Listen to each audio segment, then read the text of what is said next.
Pressure's 40 over nothing. 2 units. 2 units won't touch this. We're not cleared for this. Then get me cleared. Do it. I'll document every unit. It's on me.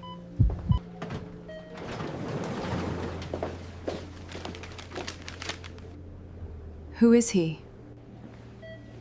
You drained a whole blood bank for one unidentified patient. Do you know how many lives depended on that supply tonight?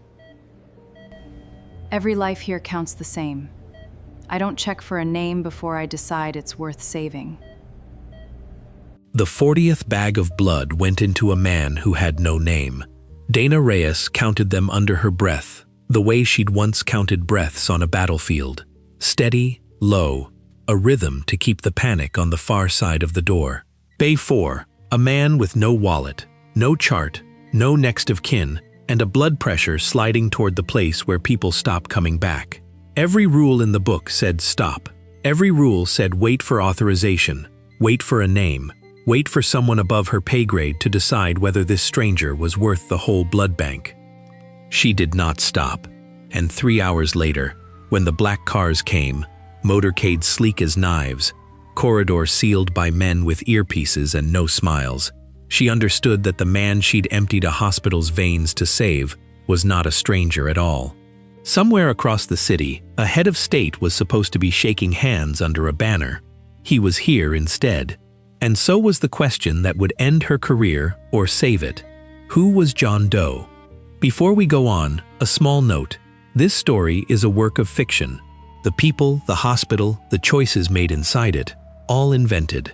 What is real is the ache underneath, and the question it asks. So let us begin.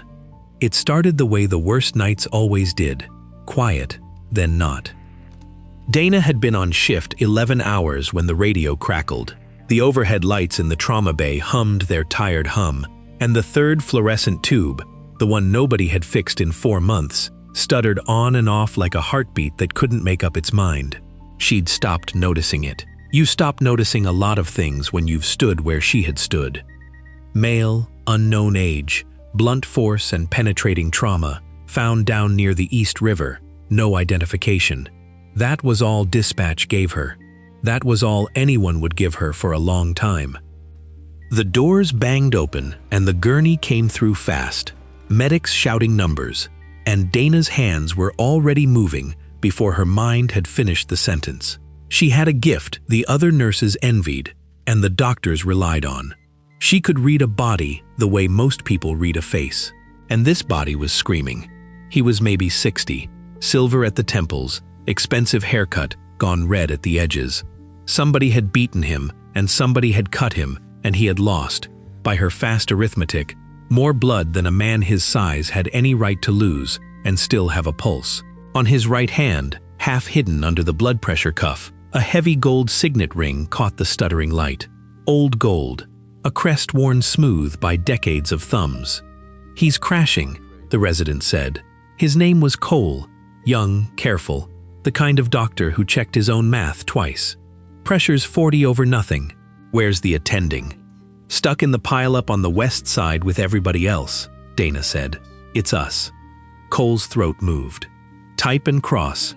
Get me 2 units. 2 units won't touch this.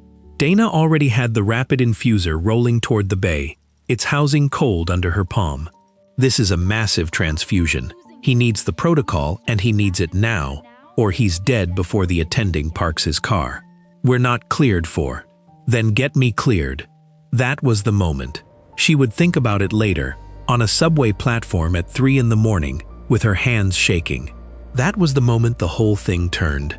Because Dana knew the protocol required a physician's activation and an administrator's sign-off after hours, and she knew both of those men were somewhere out in the rain, and she knew that the space between now and them held one human life and nothing else. She had stood in that space before. Years ago, in a country she didn't name to the people she worked with, Dana Reyes had worn a different uniform, Fleet Marine Force, a corpsman, the one they called when a body was coming apart faster than anyone could carry it. She had learned to pack a wound with no sterile field in 3 minutes, Learned to run whole blood into a man in the dirt while the ground shook. Learned to move her hands the way she moved them now. No wasted motion, thumb finding the femoral by feel before her eyes ever got there. She had knelt in that dirt once with 2 wounded men and enough supplies for one, and she had made a choice, and the choice had followed her home and never once let go. 2 men, 1 decision. She had lost both. Not because she chose wrong, because the math had been rigged from the start, and she'd been the one holding the pencil. She had come home and hung up the uniform and told herself she would never again be the one who decided who lived. She would follow protocols. She would wait for the sign-off. She would let the rules carry the weight, so her own hands never had to. That was the promise. And the man in Bay 4 was about to make her break it. Cole, her voice was very quiet. Look at him. You call the code and wait for a signature, you'll be writing his time of death by the time anyone answers the page. I've seen this before. I know exactly what this is. She locked the first bag into the infuser. I'll document every unit. It's on me. Cole looked at the man. He looked at the signet ring. He looked, for one long second, at Dana Reyes. At the way she'd assembled the rig without a wasted motion. At the way she'd found the pulse with 2 fingers before she'd even turned her head. The way she stood like the floor of a helicopter under fire. And later he would say he'd seen it then. The thing she never told anyone. A precision that didn't come from nursing school. Do it, he said. The rapid infuser began its work with a sound she would hear in her sleep. A low whir, then a thunk, as each unit emptied, and the next dropped in. Whir, thunk, whir, thunk. The number on the monitor lifted, 1 grudging point at a time. 40 over nothing became 60 over 40, became something a body could survive on. She hung the 10th unit, the 20th. Somewhere past 30, she stopped feeling her own feet. At the 40th, the man's heart found a rhythm and held it.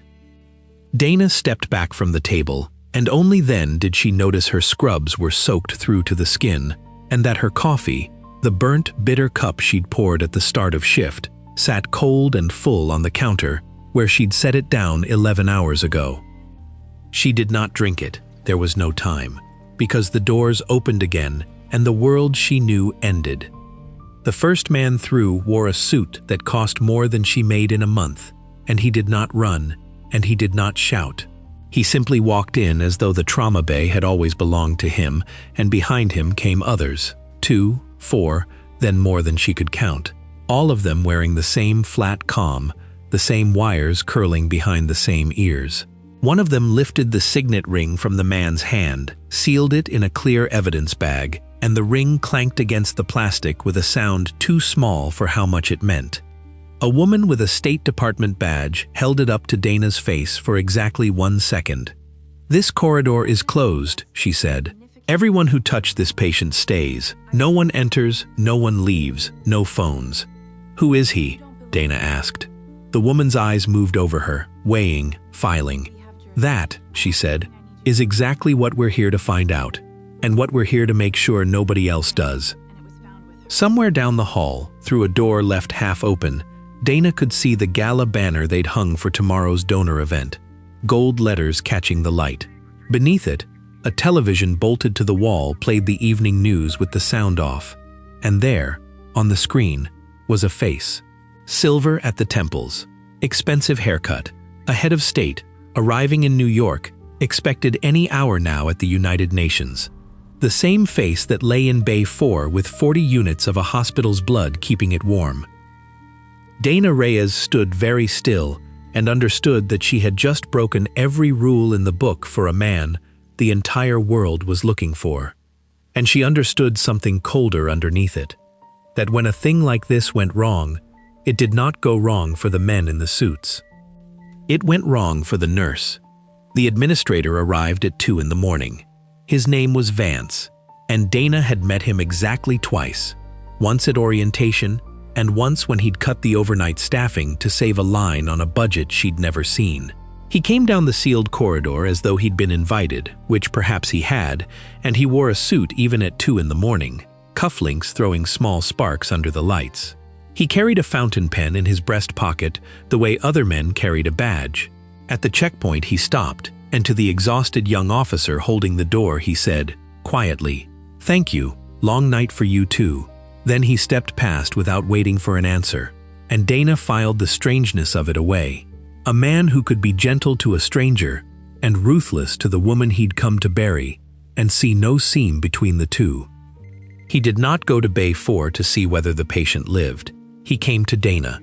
"You activated a massive transfusion protocol without a physician's order," he said. No greeting.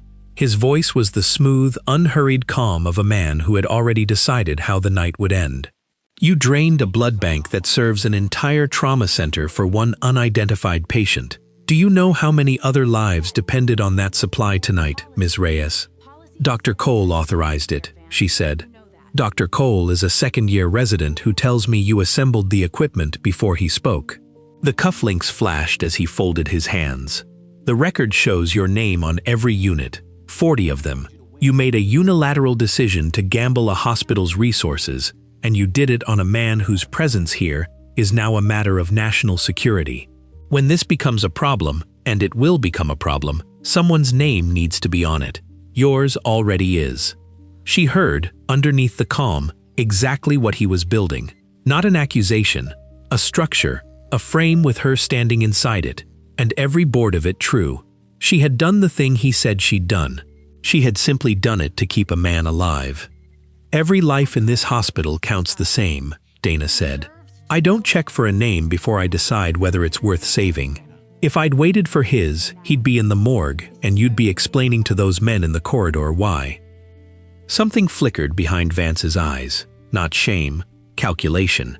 He clicked the fountain pen once. A small, dry sound. "You're suspended pending review," he said. "Effective now. Go home, Ms. Reyes, if you can." They let her out at dawn. The suits took her statement, took her badge photo, made her sign a paper she wasn't allowed to keep a copy of, and then the sealed corridor spat her out into a city that had no idea what had happened inside it. The gala banner still hung. The third fluorescent tube still stuttered. Her cold coffee still sat on the counter where she'd left it, and a janitor was already reaching to throw it away. Dana rode the subway home in the small hours of the following morning, after they'd finally released the last of them. And somewhere between stations, the shaking started and would not stop. Not fear. She had been afraid before and knew its shape. This was the old thing, the thing from the dirt and the two men and the rigged arithmetic. The voice that said, "You decided again. You put your hands on the scale again. And what if you were wrong? 40 units. She sat with that number pressing on her chest. 40 units for one man. One man whose life the whole world apparently valued more than any other. And what about the 8 other patients whose emergencies hadn't come yet when she emptied the shelves? A child, maybe. A mother. Someone whose name she'd never learn, bleeding somewhere in the hours after she'd gambled the whole supply on a stranger. Had she saved a life, or simply chosen which lives were allowed to matter? The exact sin she'd sworn never to commit again. The train rocked. The lights flickered. She pressed her palms flat against her knees to hold them still and could not tell, in that hour, whether she was a nurse who'd done her job or a woman who'd finally proven the worst thing she believed about herself. Then her phone buzzed. Priya, the night shift charge nurse, who'd been in the bay when it all came down.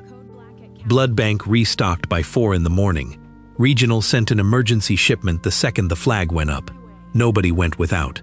Dana, 3 other traumas came in overnight, and every one of them got what they needed. You didn't take anything from anyone. You just gave it first. Dana read it once. Her thumb hovered over the glass, and the old voice said it couldn't be that clean. Nothing was ever that clean. And she read it again, slower, as if the words might rearrange themselves into 2 empty stretchers in the dirt. They didn't. Nobody went without.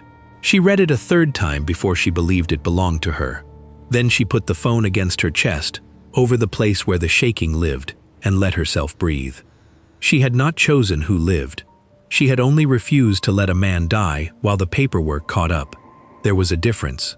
She had spent years unable to see it. She saw it now, at 3 in the morning, on a train that smelled of rain and rust, with a nurse's text glowing in her hand. The trouble was, seeing it didn't save her job. and by morning, the story had grown teeth. They offered her a deal on the 4th day.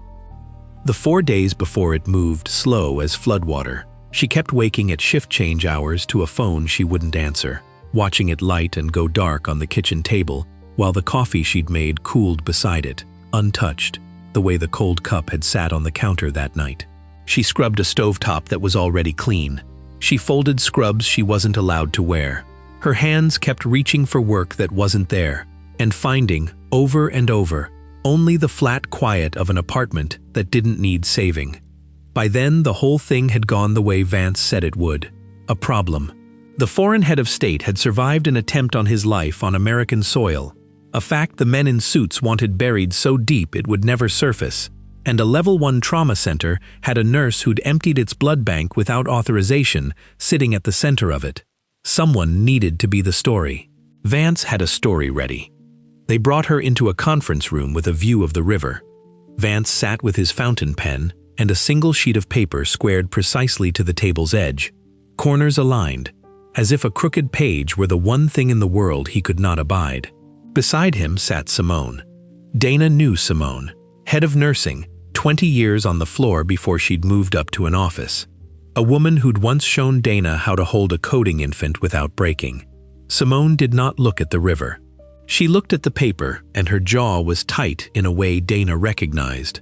The look of someone being made to hold a thing they didn't want to carry. "Here is what we're prepared to offer," Vance said. The cufflinks were gone today. Instead, the light caught the smooth gold of the pen as he turned it in his fingers. "You resign, quietly. The record reflects a voluntary departure, no cause listed. In exchange, the review finds no fault, and there's a severance, generous, I think you'll agree, and a letter that will let you nurse anywhere but here. You walk away clean." He slid the paper across, and even sliding it, he kept it straight. "All I need is your signature at the bottom, and a statement that you acted alone, against Dr. Cole's judgment, on your own initiative." There it was, the clean deal. Take the money, take the letter, take the blame off the men in suits and off the hospital and off Vance's careful ledger, and in exchange, lie about a young doctor who'd trusted her enough to say do it. Dana looked at the paper for a long time. She thought about the shaking on the train. She thought about how tired she was, how a letter and a clean start in another city sounded like sleep. She thought about how easy it would be. Then she thought about the 40th bag of blood, and the number on the monitor lifting one grudging point at a time, and a man's heart finding its rhythm and holding it. "Dr. Cole gave the order," she said. "I won't sign a paper that says he didn't." Vance set the pen down flat, square to the edge of the page. "Then the review proceeds without your cooperation, and I promise you it will not be gentle." "Then let it not be gentle," said Dana Reyes. She stood, and as she reached the door, Simone spoke for the first time, not to Dana, but to Vance, in a voice worn smooth and hard as the old gold of a signet ring. "I'd like to see the record before this goes any further," Simone said. "The full record, every unit, every timestamp, the infuser logs, the residence note." She met Vance's eyes. "If her name's on all of it, then so is the truth of what she did with it. Let's read the whole thing, not the parts you've chosen." Vance's calm did not crack, but his hand went still on the fountain pen and did not pick it up again. The record was not gentle. It was simply true, and truth, it turned out, was worse for Vance than any argument Dana could have made. Because the logs showed everything. They showed the time the patient arrived and the time his pressure hit 40 over nothing, and the time, 11 minutes later, that the first unit went in. They showed that the attending physician did not reach the building for another 52 minutes. They showed, in the flat, honest language of machines, that in the space between the man's arrival and the man's survival, there had been exactly one person willing to act, and that person had documented every gram of what she did as she did it. The way a corpsman logs blood in a field where any line might one day be read back to her under oath. The habit of someone who has been burned once by a rigged decision and never again lets herself be caught without the record. And they showed something else. When the State Department finally cleared a fraction of the file for the review, it came with a line that Vance had not expected, a note of thanks, quiet and official, from a government that did not thank people in writing. For the professionalism of the trauma team, whose immediate action had preserved a life of, the letter said, some significance. The head of state had lived, would recover, would fly home under the banner he'd never made it to. Simone read the whole record into the review, all of it. And when she finished, there was nothing left of Vance's story but the pen he'd never gotten to use.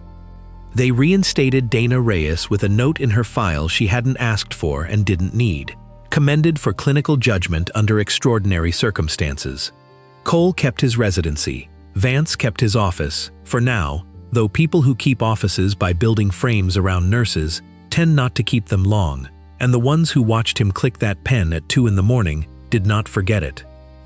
If this story is sitting with you the way it sat with me, stay a moment longer, because the part I keep coming back to isn't the reveal, or the suits, or the man who nearly died. It's what Dana said to a resident under a stuttering light, and what it cost her to mean it. She came back on a Tuesday. The floor was the same tired hum, the same gurneys, the same rain against the same windows, but somebody had fixed the third fluorescent tube in Bay 4. It burned steady now, no stutter, clean white light falling on an empty table waiting for whoever came next. Cole found her there. He didn't say much. He wasn't a man of speeches. He just held out a small white card, turned it once in his fingers the way a nervous person does, and then, Dana saw him decide, put it back in his pocket unread, and simply said, "Glad you're back. Some things are better carried than spoken." She let him keep it. There would be time, she thought, standing under that steady light, that a life never grows more valuable when you learn whose it is. It was worth saving on the table, nameless, for the only reason that ever counted. It was still living. Simone found her too, later, by the counter. She didn't mention the review. She just picked up a clipboard, the one that started the paperwork to make Dana's reinstatement permanent on the schedule, and began filling it out herself, by hand, without being asked. "You didn't have to read the whole thing," Dana said. "Yes," Simone said, not looking up. "I did." On the counter, someone had left her a fresh cup of coffee. Burnt, probably. It was always burnt. Dana Reyes picked it up. And this time, standing in the clean, steady light of Bay 4, with the rain coming down and the floor humming its tired hum, she drank it to the bottom. These stories are made with love. If this one stayed with you, subscribe to the channel. That is all I ask.